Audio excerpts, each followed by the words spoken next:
अल्लाह के पाक नाम से शुरू जो बड़ा मेहरबान और नयाती रहम करने वाला है। आज मैं आपसे शेयर करने जा रहा हूँ आलू का भरता बनाने का तरीका।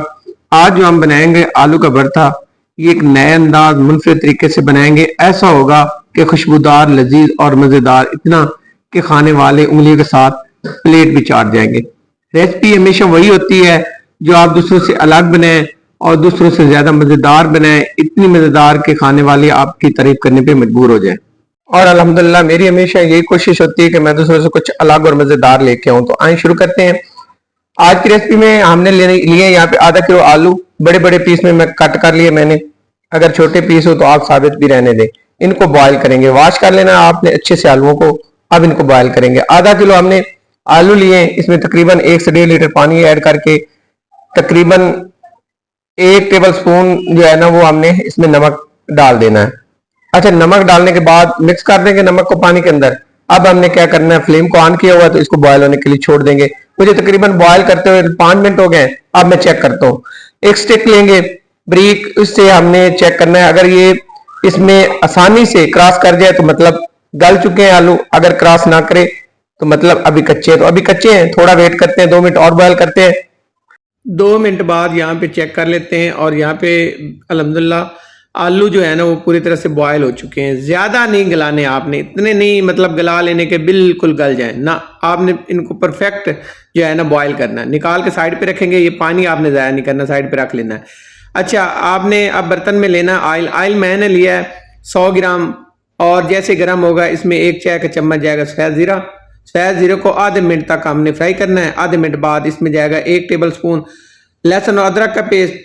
तकरीबन 2 मिनट तक हमने इसको फ्राई कर लेना है लो फ्लेम पे, ताकि प्यारी सी खुशबू आना शुरू हो जाए। जैसे प्यारी सी खुशबू आना शुरू हो जाएगी तो इसमें दालचीनी के 3 से 4 टुकड़े, 2 बदियान के फूल, 10 से 12 अदद लौंग, ये शामिल करके 2 मिनट मजीद फ्राई करेंगे। और 2 मिनट बाद यहाँ पे प्याज जाएगा। अच्छा, मेरे पास जो प्याज है ना, मैंने ये लिया है मीडियम साइज का प्याज, तो इसको मैंने बिल्कुल बारीक कट कर लिया। आप चाहे तो इसका पेस्ट बना सकते हैं, इसको कद्दूकश कर सकते हैं। मैंने इसको बारीक कट के इस्तेमाल किया है। अच्छा, फ्राई करते हुए मुझे हो गए 5 मिनट। 5 मिनट बाद ये देखिए सॉफ्ट हो चुके हैं हमारे प्याज। अच्छा, ज़्यादा गलाने नहीं है, ज़्यादा इनको डार्क नहीं करना, बस आपने इनको सॉफ्ट सा कर लेना है। जैसे सॉफ्ट हो जाएंगे इसमें शामिल करेंगे, मेरे पास कड़वी वाली हरी मिर्च कुटी हुई है, ये मैंने ली है तकरीबन 5। अच्छा, ये हम इसके साथ कुछ चीज़ें जाएंगी तो इसमें मैंने हाफ चाय का चम्मच जो है ना शामिल किया है कलवंजी। ये कलवंजी आपने लाजमी शामिल करनी है। अच्छा, मज़ीद हम इसको 3 मिनट तक फ्राई करेंगे हरी मिर्च के साथ, कलवंजी और हरी मिर्च के साथ। अब 3 मिनट हो चुके हैं। यहाँ पे शामिल करेंगे टमाटर। यहाँ पे मैंने टमाटर जो शामिल किए हैं वो मैंने किए हैं 2 दरमियाने साइज़ के टमाटर लिए हैं और इनको मैंने छोटे पीस में कट कर लिया है। आपने इसका पेस्ट शामिल नहीं करना क्योंकि हमने खड़े खड़े रखने हैं टमाटर, तो इसलिए टमाटर ही बारीक कट करके शामिल करने। इसमें कुछ मिसाले जाएंगे। आधा चाय का चम्मच जाएगा पिसा हुआ गरम मसाला, 1 चाय का चम्मच जाएगा पिसा हुआ धनिया, हाफ चाय का चम्मच जाएगा पिसी हल्दी। ये शामिल करने के बाद अच्छे से मिक्स करना है। इन मिसालों को हमने अच्छे से मिक्स करके भुनाई करनी है। आपकी बुनाई अच्छी होनी चाहिए। जो भी रेसिपी बना रहे होते हैं उसके अंदर आपने सबसे जो अहम काम करना होता है वो बुनाई करनी होती है। मिसाले की बुनाई अच्छी किया करें। यहाँ पे ढक के हम इसे पकाएंगे 4 मिनट, दरमियान में 1 से 2 दफ़ा चेक कर लेंगे। अच्छा, 4 मिनट हो गए। 4 मिनट बाद दोबारा चेक करते हैं। यहाँ पे देखिए मिसाले की अच्छे से बुनाई हो चुकी है और ऑयल जो है वो ऊपर आ चुका है। अब हमने क्या करना है, चेक कर लेना, और चेक करने के बाद अब इसमें शामिल करेंगे हम साबित लाल मिर्च। ये मेरे पास तकरीबन 5 से 6 अदद साबित लाल मिर्च है, ये हमने शामिल कर देनी है यहाँ पे। और यहाँ पे मिक्स करने के बाद अब हमने इसकी बुनाई करनी है, तो मज़ीद हम इसकी 2 से 3 मिनट बुनाई कर लेंगे ताकि ये जो हमने साबित लाल मिर्च शामिल की है इसका अच्छा सा फ्लेवर आ जाए। इसका फ्लेवर लाने के लिए हमें 2-3 मिनट इसकी मज़ीद बुनाई करनी पड़ेगी। 3 मिनट हम बुनाई करेंगे। 3 मिनट जहाँ पे हमने बुनाई कर ली, अब यहाँ पे शामिल करेंगे दही। दही मेरे पास मीठे वाला फ्रेश दही है, आपने मीठे वाला ही ऐड करना है। दही अच्छे से फेंट कर शामिल करेंगे। फ्लेम को हम मीडियम कर लेंगे और मीडियम टू लो कर लेंगे। बिल्कुल आपका लो होना चाहिए फ्लेम, जैसे दम वाला मोड होता है। दही को मिक्स करेंगे और यहाँ पे इसकी बुनाई करनी है। अब हमने इतनी बुनाई करनी है जो मैंने दही यहाँ पे शामिल की है इसका पानी अच्छे से ड्राई हो जाए।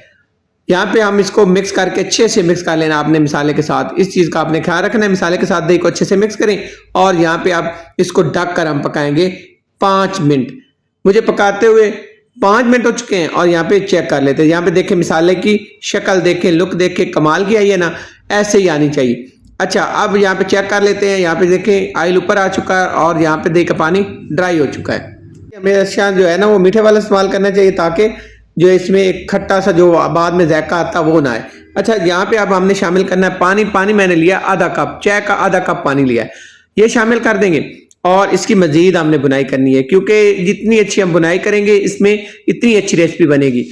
अच्छा टेस्ट लाने के लिए कुछ इसकी अहम चीजें होती हैं जिनको फॉलो करना पड़ता है। अच्छा, ढककर हम पकाएंगे इसे 4 मिनट। 4 मिनट बाद यहाँ पे देखें पानी जो हमने शामिल किया था वो भी पूरी तरह से ड्राई हो चुका है और यहाँ पे मिसाला देखें, खुशबूदार और मजेदार सा मिसाला यहाँ पे हो गया तैयार। अब हमने मजीद 2 मिनट इसे यहाँ पे पका लेना है और यहाँ पे इसकी अच्छे से पकाई हो जाए ताकि इसमें जो कमी बेशी है वो पूरी तरह से निकल जाए। 2 मिनट बाद यहाँ पे शामिल करेंगे आलू। आलू कैसे शामिल करने, ये देखिए हाथ से थोड़ा सा इनको दबा के आपने ऐसे ऐसे करके आपने इनको ऐड करना, मतलब बिल्कुल नहीं आपने पीस लेने, बस मोटे मोटे से पीस होने चाहिए। ऐसे करके रफली आपने इनको शामिल करना है, मतलब ज्यादा मरोड़ना भी है नहीं है, ज्यादा तोड़ना भी नहीं है, बस जो है ना आलू आधे टूटे हों आधे जो साबित होने चाहिए, इस तरह करके हमने ये आलू सारे शामिल कर लेने। और बाद में आपने चम्मच चलाते हुए भी इस चीज़ का ख्याल रखना है कि इनका हलवा नहीं बनाना, बड़े प्यार से चम्मच चलाना है। आप बड़े प्यार से मिसाले के साथ इनको मिक्स कर लेंगे ताकि पूरी तरह से मिसाला आलूओं के साथ लग जाए और मिसाले का जो है फ्लेवर पूरी तरह से आलूओं के साथ आना शुरू हो जाए। ये तकरीबन अच्छे से मिक्स करने के बाद अब हमने इसको ढक कर पकाना है, तो हम इसे पकाएंगे लो फ्लेम पर 4 मिनट। 4 मिनट बाद आते हैं दोबारा यहाँ पे और यहाँ पे देखिए ऑयल साइड पे हो चुका और मिसाले के साथ हमारी बुनाई हो चुकी है। दरमियान में मैंने 2 दफ़ा चेक किया 4 मिनट के अंदर, ज़रूर चेक कर लें ताकि नीचे से लगे नहीं। अच्छा, अच्छे से मिक्स करने के बाद चेक करने के बाद अब इसमें पानी शामिल करेंगे। पानी मैंने यहाँ पे शामिल किया है 1.5 कप चाय वाला, और एक चीज ये वही पानी है जिसके अंदर मैंने बॉयल किया था आलूओं को, आपने वो पानी ज़ाया नहीं करना, उसी पानी को आपने यहाँ पे शामिल करना है। अच्छे से मिक्स करने के बाद खास चीज शामिल करेंगे, तो यहाँ पे हाफ चाय का चम्मच शामिल करेंगे चाट मसाला। घर का बना हो तो बेस्ट है, वरना बाजार का भी चलेगा। अच्छे से मिक्स करेंगे चाट मसाले को, आपने मिक्स कर लेना है और मिक्स करने के बाद इसे ढककर पकाना है 10 मिनट। अब यहाँ पे ढक्कन से कवर करेंगे और 10 मिनट हम इसे मीडियम फ्लेम पे पकाएंगे। मीडियम फ्लेम पे आपने 10 मिनट पकाना है और आते हैं दोबारा। यहाँ पे 10 मिनट हो गए और 10 मिनट बाद यहाँ पे लुक देखें, खुशबूदार मजेदार लजीज इतना कि एक की बजाय आप 2 नहीं 3 रोटियां खाएंगे और भूख इतनी कि दिल भर जाएगा, मन नहीं भरेगा। अच्छा, अब यहाँ पे शामिल करेंगे, यहाँ पे मैंने लिए कसूरी मेथी, ये थोड़ी सी ऐड करेंगे और इसके साथ हरा धनिया शामिल करके मजीद हमने 2 मिनट के लिए ढक्कन से इसे कवर करके छोड़ देना है और फ्लेम को कर देना है बंद। आते हैं 2 मिनट बाद और यहाँ पे चेक करते हैं। माशाल्लाह कमाल का बना है आलू का भरता, और आपको बिल्कुल नए और मुनफरद तरीके से बताया, खाने में ऐसे लगेगा आलू का भरता नहीं कीमा खा रहे हैं। कमाल की रेसिपी बनती है, एंड डिश आउट करते हैं। यहाँ पे देखें लोग किसकी है ना, लाजवाब और मजेदार, यकीन जाने बहुत ही कमाल की रेसिपी बनती है। आपसे रिक्वेस्ट है मेरे चैनल को सब्सक्राइब, लाइक और शेयर कर दिया करें। मैं आपके लिए हमेशा कुछ नया लेके आता हूँ, अलग लेके आता हूँ, मजेदार लेके आता हूँ जो आपको पसंद आए और खाने में भी अच्छा लगे। नई रेसिपी तक इजाजत दी जाए। जज़ाकल्लाह खैर, अल्लाह हाफिज।